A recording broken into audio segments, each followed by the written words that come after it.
as you get older, you ultimately have to be your own healthcare advocate, be the one to take responsibility for your health, your life. Nobody's going to hold your hand to the doctor. I was experiencing those symptoms for months, and look, I was waiting for somebody to tell me, like, you should go to see the doctor. But, but who's going to do that? Yeah. Yeah.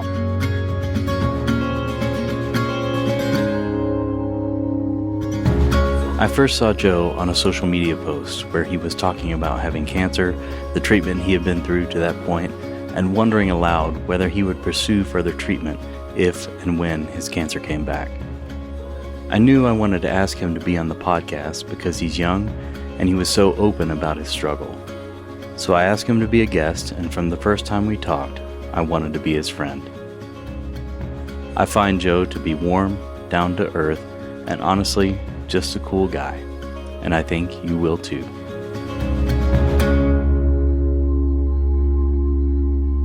This is Dying to Tell You.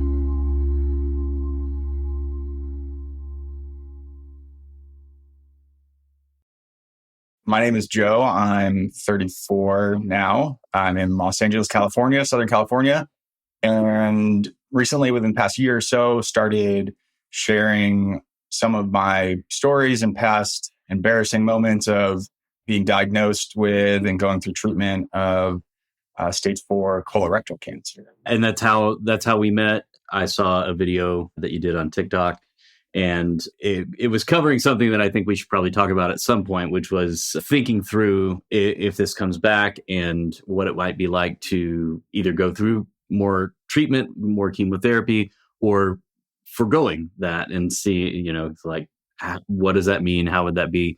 Let's get into first how you came to think that something might be wrong and that you should go see a doctor. So, yeah, absolutely. So back in 2019, I was 29 years old, and for a few months was noticing a weird, like, tingle pain, you could call it, in my bottom right portion of my abdomen when I would bend over and try to tie my shoes in the morning.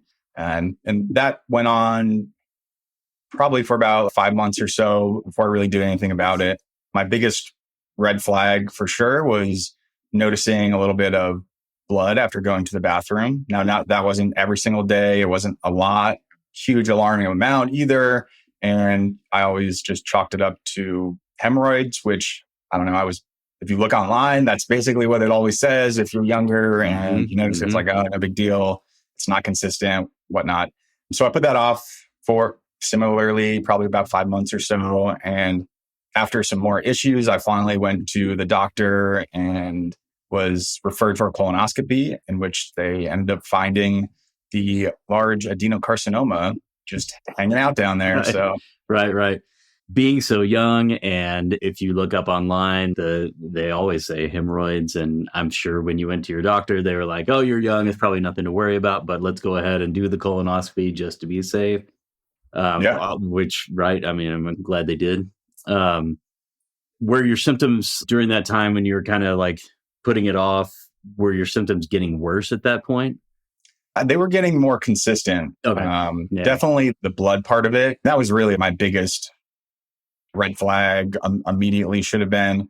But yeah, that did get more consistent and more amount as well. And, every time I would notice it, I'd be like, oh man, well, I don't know. It's probably fine. I don't know. But I think deep down inside, I knew something was wrong, but I don't know. Maybe I was just afraid to find the real answer for it. Yeah. And all the fallout that would happen from that. Yeah, totally. Yeah. Well, which did happen. Yeah. All right. So you went in for colonoscopy. They found a tumor during the colonoscopy. What did they tell you that day? Did they call you back in, or what happened how did you find out? Yeah, I woke up from the colonoscopy, or the twilight sedation they give you, not full general anesthesia. And yeah, they basically instantly, the doctor came in and showed me the report and was like, we found the reason for your issues. And honestly, part of me was like relieved because I knew something was wrong. Obviously not relieved to see this, big thing.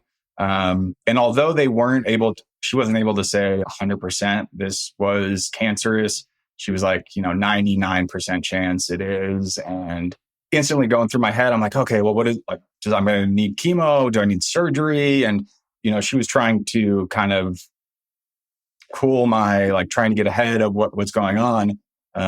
Although did say like, yeah, you'll probably need surgery. You'll probably this, but we don't know 100%. And then ultimately 5 days later, they called after they did the biopsy of it to confirm that it actually was. Yeah. So they took a biopsy, I guess, during the colonoscopy, and they're just waiting for pathology.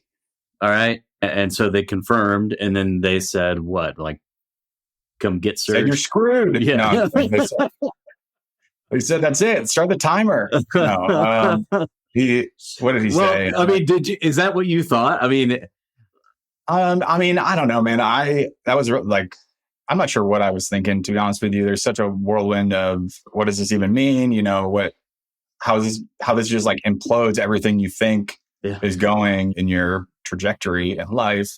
So yeah, I mean, it was a whirlwind of stuff, but ultimately after that, I had to make an appointment with an oncologist, colorectal surgeon, the radiation oncologist, just get hit with a whirlwind of tests and treatments and whatnot. So that was the next, they gave me like 3 bullet point thing, call so-and-so, and move on from there. Yeah.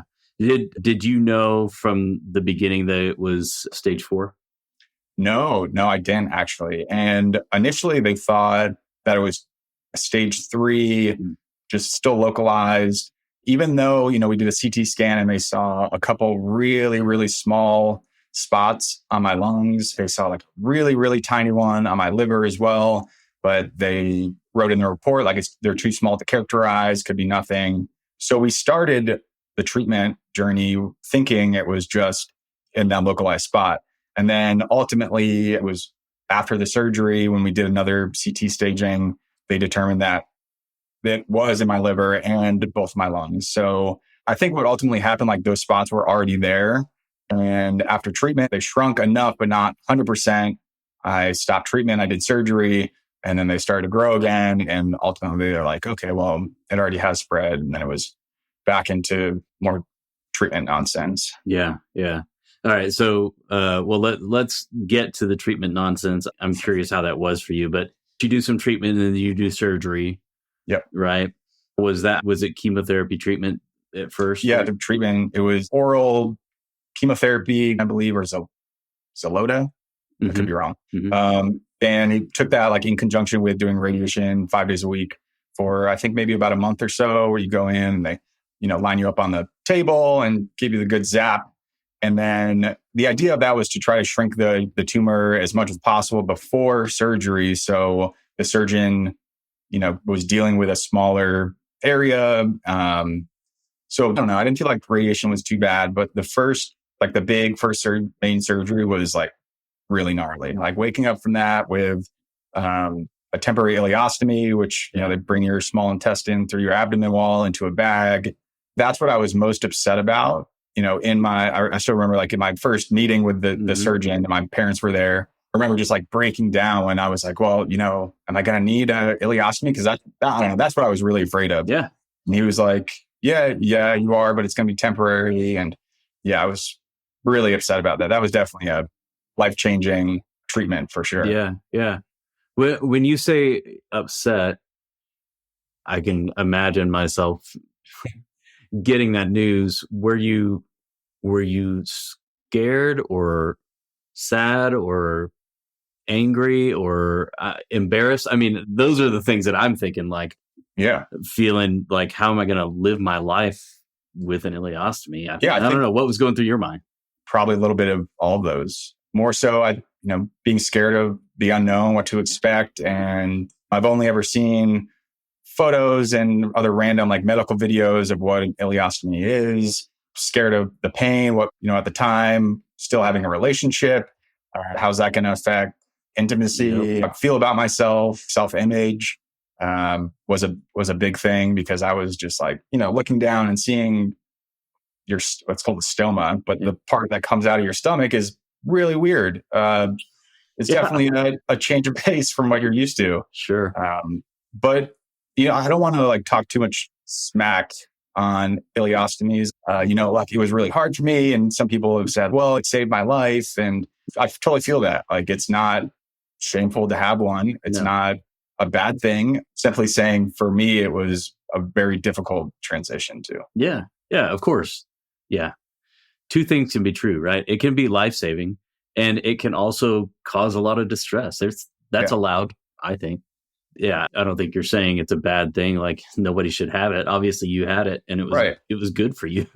Right. It is still scary. And I'm hearing you talk, and I'm thinking about several patients that I've known who had been previously completely healthy, like yourself. And then you go from being like not involved in the healthcare system at all, right? You probably went to see your doctor maybe once a year, but you're a dude and you probably didn't even do that. And you went from that to like all the time being a patient. Huge, huge change. How did it affect, well, like you were saying, like your relationship, your everyday life? Were you able to continue working during that time? Yeah.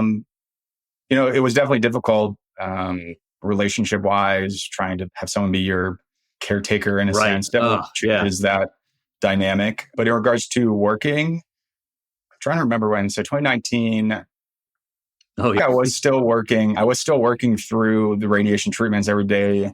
After work, I would drive over to Cedars and change into the little thing, get zapped. But after my first surgery, which was March 16th, I believe, right when the pandemic started, I was in the hospital. What a terrible time. Oh my God. Literally the shift happened when I was in the hospital. Yeah. But after that, I definitely didn't work for a good month and a half, I think. And then when I did start working again, I was working remote, thankfully, working from home. Mm-hmm. Otherwise, I don't know how I would have done that from the way I was feeling nonstop. And that would not have worked. Yeah. Yeah. Were you feeling terrible the whole time?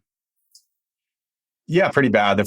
When I had the ileostomy, I continually had really terrible bouts of pain in my abdomen which felt like if anybody's ever had a blockage or partial blockage in their bowel, which can result in like really intense pain, like 10 out of 10 pain in your abdomen that would come in waves. Felt like something was like twisting your insides. I would keep trying to figure out, is it something that I'm eating? Am I eating something wrong? Right. And so I would go between this two way of thinking of like, okay, well, I don't want to eat because I don't want to mess up my stomach. But then, okay, when you don't eat, it messes everything up as well. So I could not fast forward fast enough to reversal date, that's for sure. Yeah. In which they put off because it was an elective surgery, because the COVID crisis was going on. They were putting off everything that wasn't considered elective. But I didn't consider that elective. It's not like I was going in to get my lips done or something. I guess that's just how it is. Yeah. Yeah. Right. Well, I mean, it wasn't going to save your life, but certainly I wouldn't characterize it as elective, but what do I know? Yeah. What do I know? So surgery and then more chemo after that. Is that right? Yeah. I did more transition to FOLFOX chemo, which was the intravenous chemo. Then it was to burning out the spots in my liver, going like laparoscopically and burn the tissue and get enough margin so it's clear margin so the tissue doesn't continue to grow. That wasn't too bad, the liver one. And then I had a bunch of subsequent lung nodules continuing to pop up over the course of the next 3 years, where we'd find one and burn it out, find another one kind of thing. And the lung ones also weren't that bad. I don't know. The first surgery was really terrible, but subsequent ones, I just got used to it. Just another get in, try to knock it out, get home, rest a little bit. Yeah, that went on for a few years for sure.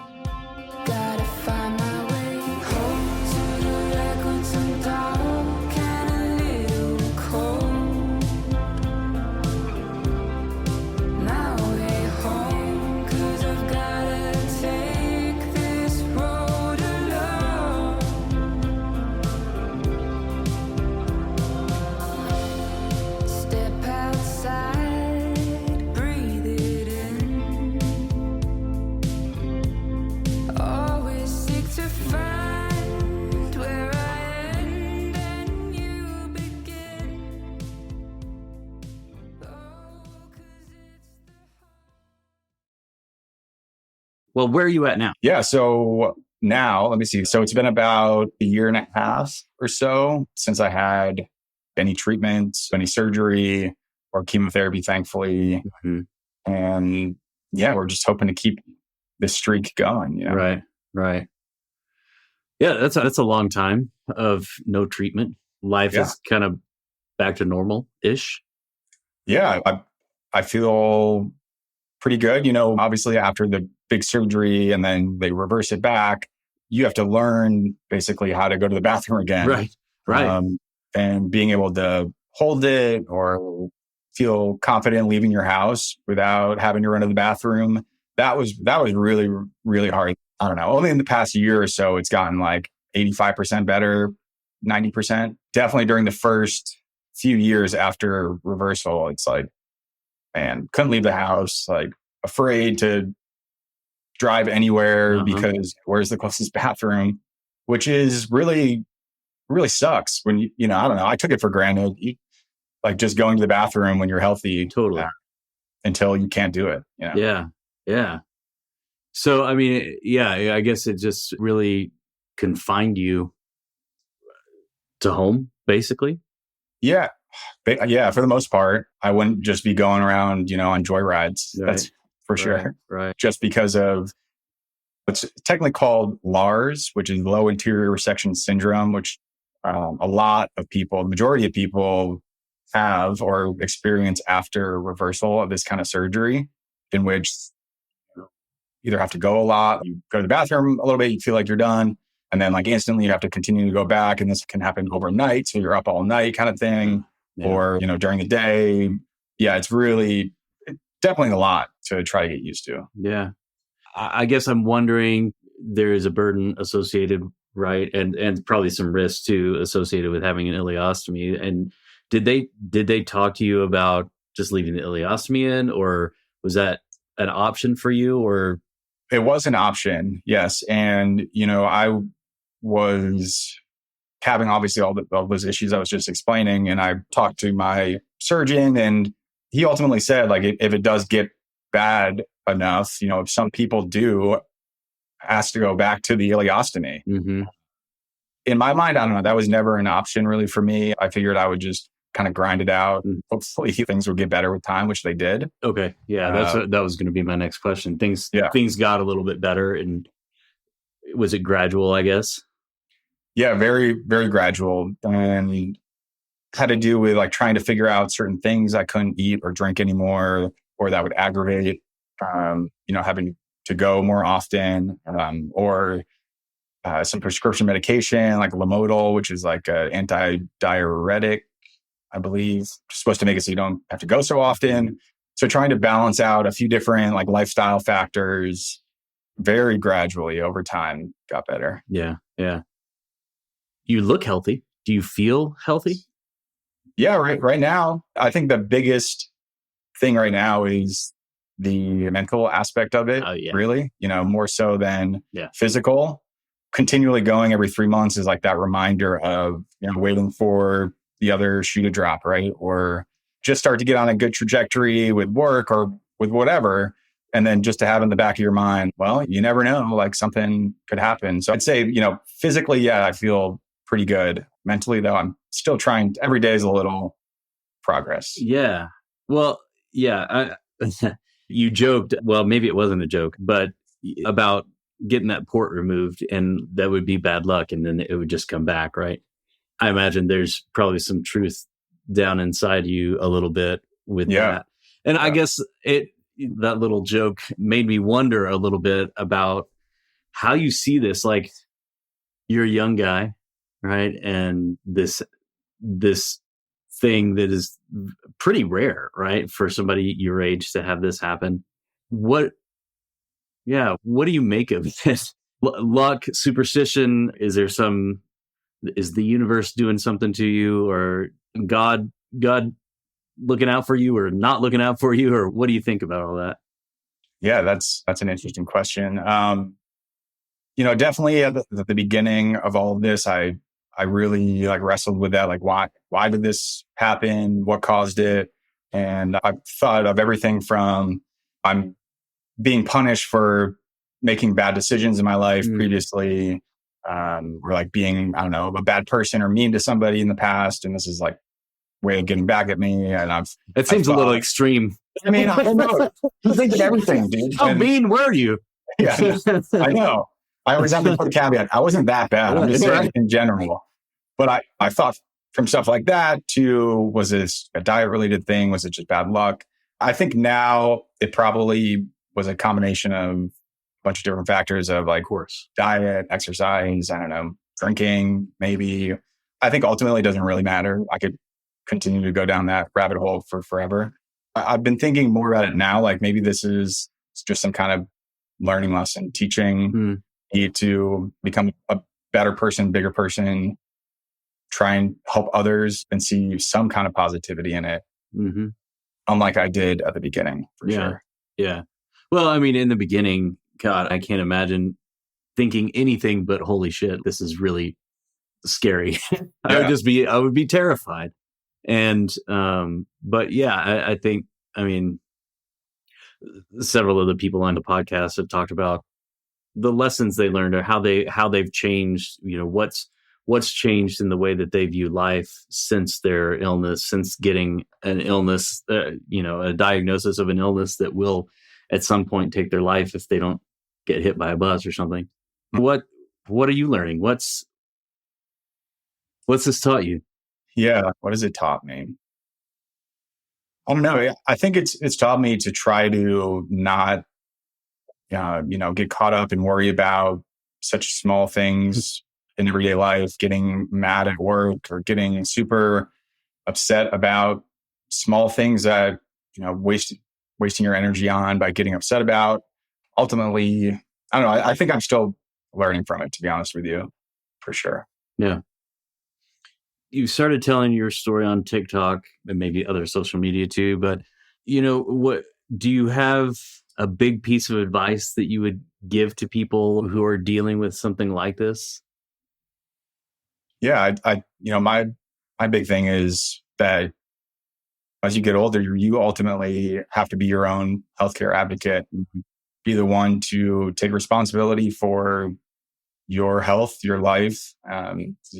Nobody's going to hold your hand to the doctor or bring you in. Like, I was experiencing those symptoms for months. And look, I was waiting for somebody to tell me, like, you should go to see the doctor. But, but who's going to do that? Yeah. Yeah, I know. And I wasn't even telling anybody about the symptoms and whatnot. So, ultimately, you have to look out for yourself. And especially if that means you're not getting the answers that you want from your doctor, or your doctor saying you're too young, or,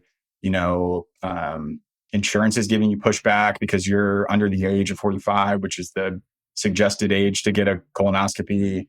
Let's say continue to push to find other doctors to get answers, because ultimately it's your life, it's your body. You're the one that's going to have to be laying in the damn hospital bed if something happens. So, say look out for yourself. For sure. Yeah. This has really given you some perspective about, I'm kind of reading into it, but like what's important, what's not important. Maybe it has changed that in your mind. What is something that has turned out to be really important to you, or what is more important now than it ever has been because of this? Yeah, I think, I don't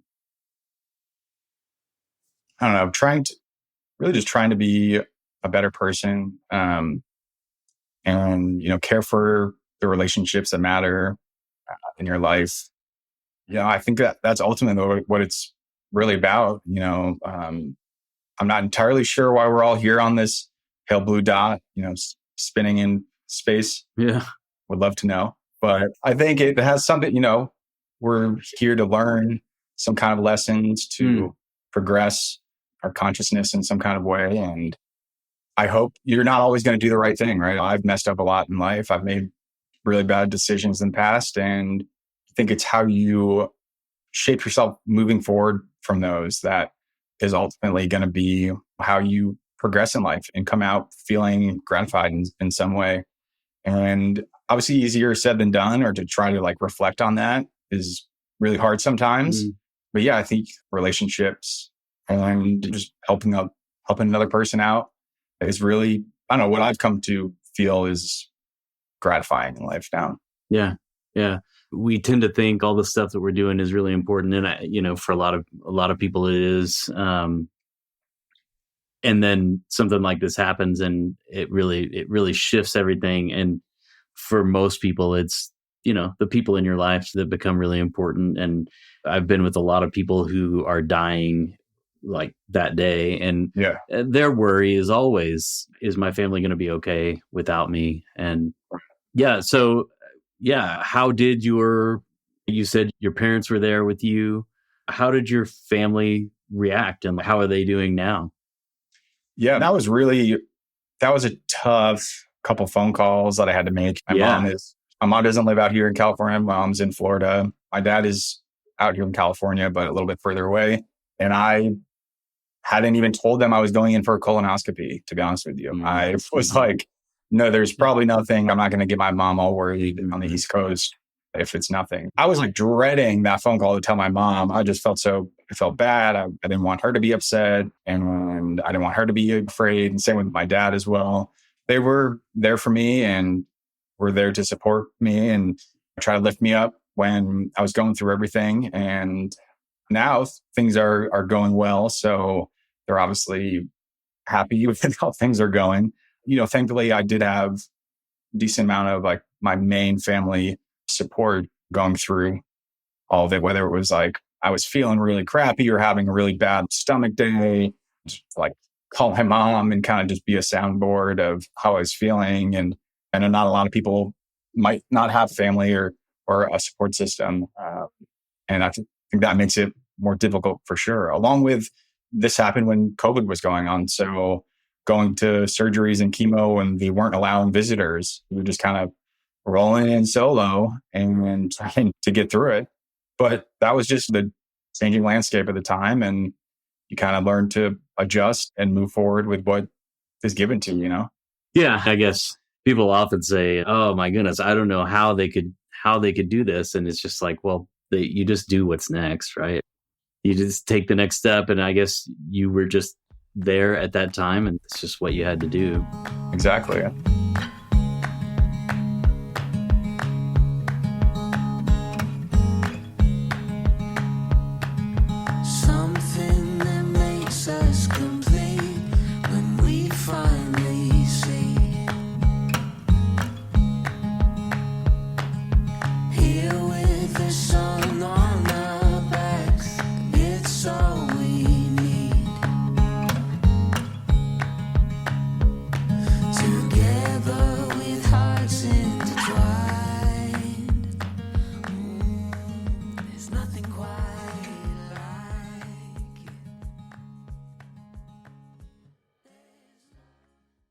Will you talk a little bit more about, I guess, that sense of it's always back here, right? Like impending doom. Yeah. Impending doom. Yeah. Or the possibility of impending doom anyway. That's real. And just talk a little bit about how that's affected you. And yeah, I think it's, I don't know. It's gotten a little bit easier with time as things usually do. Yeah. You get a little bit more used to going in for the scans and hope to, trying to think about it until you get the results back, which I'm like instantly on my phone. Yeah, that definitely it's taken a major toll on mentally trying to stay positive or making like positive decisions in my life. When I was really within the first like couple of years, I really was under the mindset of like, okay, you are like, you're literally going to die in like 5 years, dude. So like, what does it matter? Like, what does it matter? I spent money on dumb stuff. I made some really dumb decisions going through that period where I was like, nothing really even matters. And I feel like I still kind of waver through that every once in a while of trying to keep that optimistic view of, well, people can still live a really long time and technology is going to continue to get better and medical treatments are going to continue to get better. And, as long as you stay on top of it. And because I totally resign myself to this just being it. Right. And I would joke about it because it would just make me, that was like my way of coping with it at the time, being like, well, I'm just going to die in 5 years, whatever. But I don't know, putting that out, speaking those words, I feel like is, I don't know, not a great thing. Literally speaking it into existence of, you know, claiming that it's all over, you have no hope or anything. So that's still honestly like a daily struggle of, trying to choose to be positive and not fall into that spiral of what matters. Okay, what getting up to go to work, to come home, to rinse and repeat kind of thing. And then you have this sickness on the back end. Why don't I just sell everything and move? Like, I don't know. You go through a wide range of thoughts of how do you even continue this? But I just try to think now it kind of just is what it is and stay on top of getting scanned. If something comes up and we'll deal with it like I have every other time. Times. Yeah, that's how I try to look at it now. Yeah. Is that in your mind every day? How present is that? I don't know about every day. Definitely consistent, but I try not to dwell on it too much. Definitely as it gets closer to the 3 months, or if I have a doctor's appointment, it's like riding that wave of anxiety. And then, okay, no, we're good for a little bit. All right, here it comes again, kind of roller coaster. But I don't know, dude, that's just life, right? Like everybody has their issues. Everybody has their problems. Yeah. Well, yeah. I mean, I was just sitting here thinking about it because we're all in the same boat, right? Your timeline may be different than mine, but we don't know. We're all walking that balance of I want to do my life the right way. I want to make responsible decisions. And we all know that at some point we're going to die. And so we're balancing, right? Well, do I put off the trip that I want to take or do I not? And do I punch the clock? Do I do my 9-to-5 job or whatever? Or do I sell everything and move to the beach in Mexico? We're all in the same boat in some ways. And at some point, I too am going to have something that could or will take my life. Answer this. How do I make that choice? How do I decide between living my life and doing this thing right now versus selling my house and living on a beach somewhere? Yeah, I mean, damn, dude, that's like that question's way over my pay grade, to be honest with you. Well, you're living it. I mean, you're making that choice now. I mean, it's there, and you're doing, you're doing it. I think you ultimately have to do some like searching within and find what you feel at peace with, what your family feels like is the right direction, what your doctors are recommending as well. Yeah. I think it's a multi-modality that you're trying to use to inform that decision, hopefully taking different things into consideration if treatment stuff has come back. And that's something that I've grappled with. That was kind of what you were alluding to earlier is in one of my videos where I said I was having a hard time going into the most recent scan and just thinking like, if they were to find that stuff had come back and then I needed to chemo again, would I even want to do it? I mean, that's kind of where I'm at with it. Like, I don't know, but I think ultimately for me, it would be probably would for my daughter, for my mom, and use them as my anchor for a reason to keep going. So like, if you don't really have reason to keep trekking forward, you'll find a lot more resistance trying to progress. And that's also easier said than done. Finding your reason as to why am I even doing this, right? Why am I putting myself through more surgeries or poisoning myself with chemotherapy for what? So I can have your quality of life versus your quantity of life. Is that balance? Yeah. Yeah. Well, it's a really hard thing because quality versus quantity. And not only that, but it's a wager because the uncertainty of the effectiveness of the next treatment that comes, you don't know. So far as it's worked out well for you. And if it comes back and you have to do some other kind of treatment, they always tell you, it's like this percentage of chance that it'll be effective? And what does effective mean? Well, it means this. Yeah. And then how are you going to feel while you're doing it? And weighing the possibility of lengthening your life versus lengthening it with a lot of side effects and sickness. Absolutely. living with illness versus I feel okay right now and I'm going to live my life as well as I can while I feel like this. And then, when it takes me, it takes me. That's really hard. It's a scary question to really even, pose or think about. Yeah. I mean, it really like challenges your like personal self. I don't know. It really makes you have to answer some tough questions that aren't necessarily comfortable to talk about or deal with in your own head. Yeah. Like who am I and what am I doing here? Yeah. I mean, absolutely. That's really, that's the bottom of it. I mean, yeah. I've always been fascinated with that whole idea of like, what are we all doing here anyways? Like, what is the significance of this life, this experience that we're having? This whole health journey has put a spotlight on that for me and brought it to the forefront. Like every day, I'm always thinking about, what's going on? What am I trying to do with this life, however long or short it may be? So, yeah. What are you trying to do with it?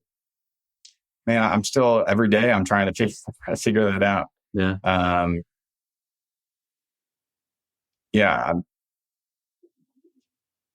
I mean, that's something I still wrestle with, trying to, be a positive influence.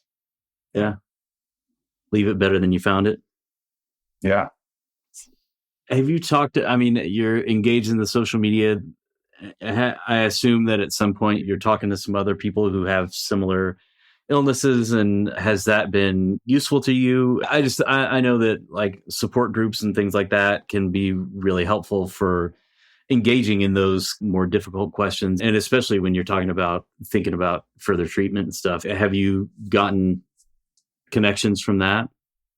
I definitely have, particularly when I was going through active treatment of the FOLFOX chemo. I was going to a Zoom support group probably every week or so to check in and just share in a safe space, so to speak, what I was feeling, what some of my thoughts were with other cancer patients that were actively going through it.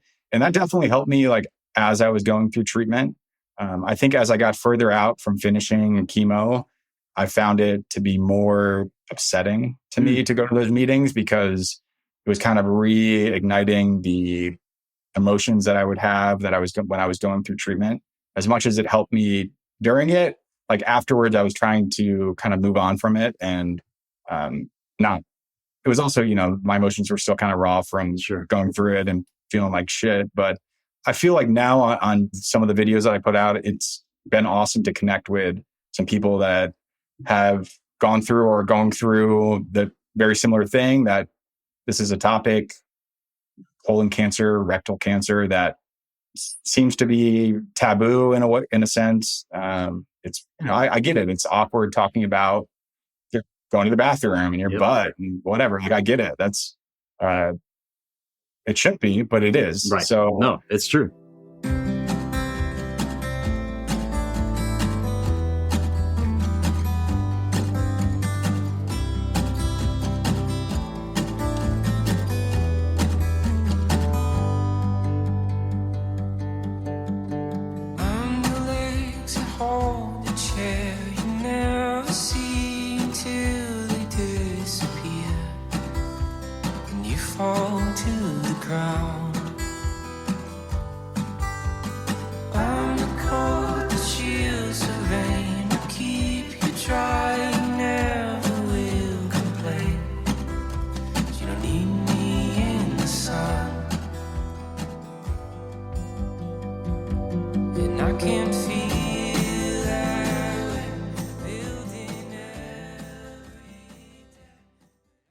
I want to talk to you now a little bit about, at some point down the road, you go and you get a scan and the cancer's back and, you do your treatment, but the treatment doesn't work as well. And it's just getting worse. And at some point you say, all right, I'm done with the treatment. Can you imagine a time where you would be done? I don't know. Yeah, I mean, that's a really that's a tough, hypothetical. I hope never to have to get to that spot. You're asking me what would I do, or how would I imagine? I guess, can you imagine getting to a point where the treatment's not working and the next treatment is going to cause a lot of side effects and you're already very sick? And can you imagine yourself getting to a point where you would say, all right, I'm done with treatment. I'm going to live my life just as well as I can until I can't anymore? Yeah, probably. Just thinking back to how some of the days where I was feeling no good, right? Yeah. And if you can't, if you're not even able to get out of your bed or really interact or do anything worthwhile, I could definitely see that as being an option, or being an option. Taking into consideration the other things we had talked about, with your family, doctors, and everything. Sure. Yeah. I mean, I could definitely see making that decision, and I totally understand why others make that decision as well. Yeah.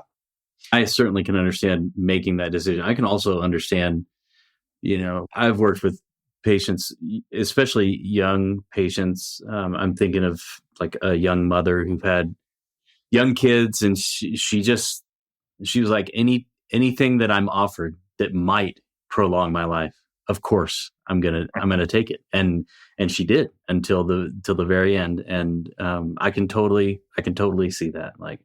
You have something that you feel like you need to get done, that you need to be here for, is certainly, I can see it. But I can also, I have seen and I understand people who just say look, this treatment is just kicking my butt, and what's on the other side doesn't look any better than what I've got going on right now. And what's the point of that? So I can understand why somebody might say, yeah, I'm done. So if that were the case and you were coming to the end of your life in the next month, what do you think would be important to you, or what would you want to do with the last little bit of your time? Do you know? Oh man. I want to spend it with my daughter, with my family, my mom, my brother, my dad,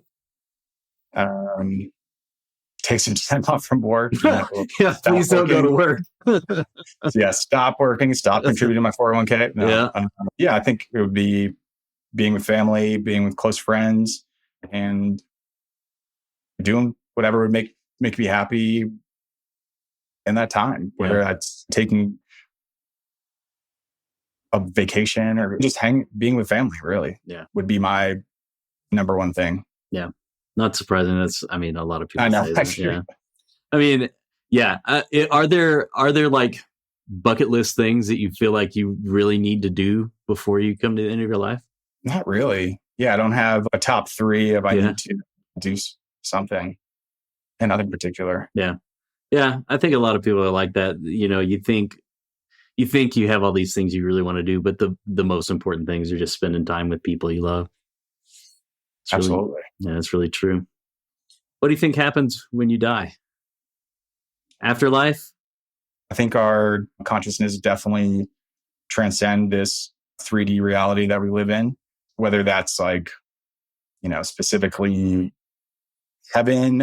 I don't know if it's exactly like that, but I do feel like we go on beyond this life. I've watched and read so many near-death experience videos when I was going through this, that some of the stuff they say is extremely compelling, where they feel like they literally, their consciousness separates and they're able to see what the doctor was doing and in the operating room after they coded. There's a lot of very powerful stories that I've read. So I'd be hard pressed to think that we just over and out. Yeah. After we die. And I think, that gives me a little bit of comfort, knowing that if our soul or consciousness is ever pervasive, and okay, this is just we're we're spiritual beings having a physical experience right now. And once our physical body dies, but I don't know, I think we go on and continue to grow our souls. Yeah. Really. Yeah. So you think you come back, or you think you move on?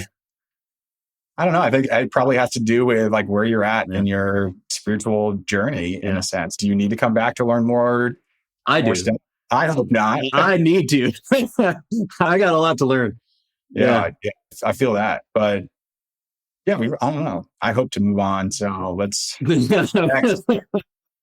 I'm going to come back to Earth and get cancer again. But that's great.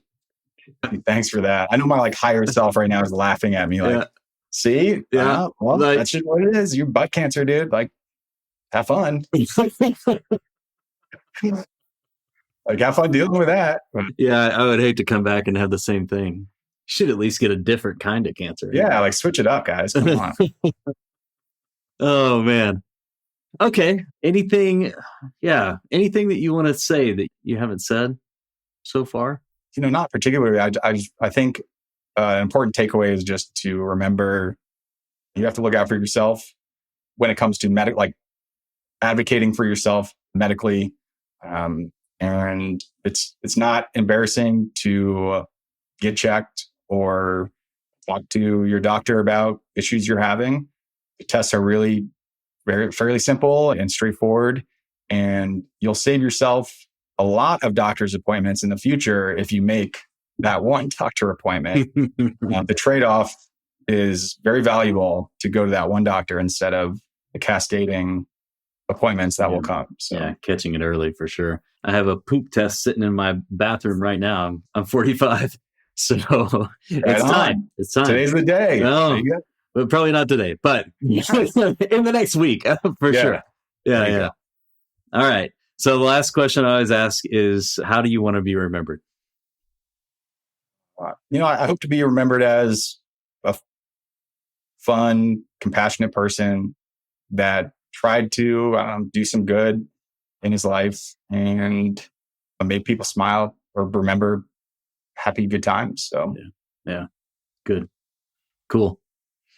Well, thank you so much. Do you want to tell people where to find you on the TikTok and other places?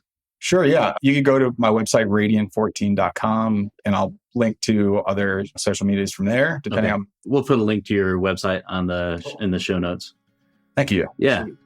Cool. All right. Well, yeah. Thanks. It's been fun. That was nice chat. I appreciate it. Yeah. Cool. Well, good luck in the future. I hope your next scan is just as good as your last scan. Yeah. Thanks, man. Yeah, I appreciate it. Well, we got to stay in contact and let you know how things go. Thank you, Joe, for your direct and honest vulnerability, especially being willing to talk about the issues of dignity that are so important and often skipped over when we talk about healthcare. Next week is my favorite holiday, Thanksgiving. Chris and I will have a short episode specifically about gratitude. In 2 weeks, though, we'll have a follow-up episode where we'll catch up with Joe. There have been some developments in his story, so make sure to follow up with us and find out where he is with his cancer and his life. Until then, do what needs to be done, say what needs to be said, and live your life with intention and purpose. This is Dying to Tell You.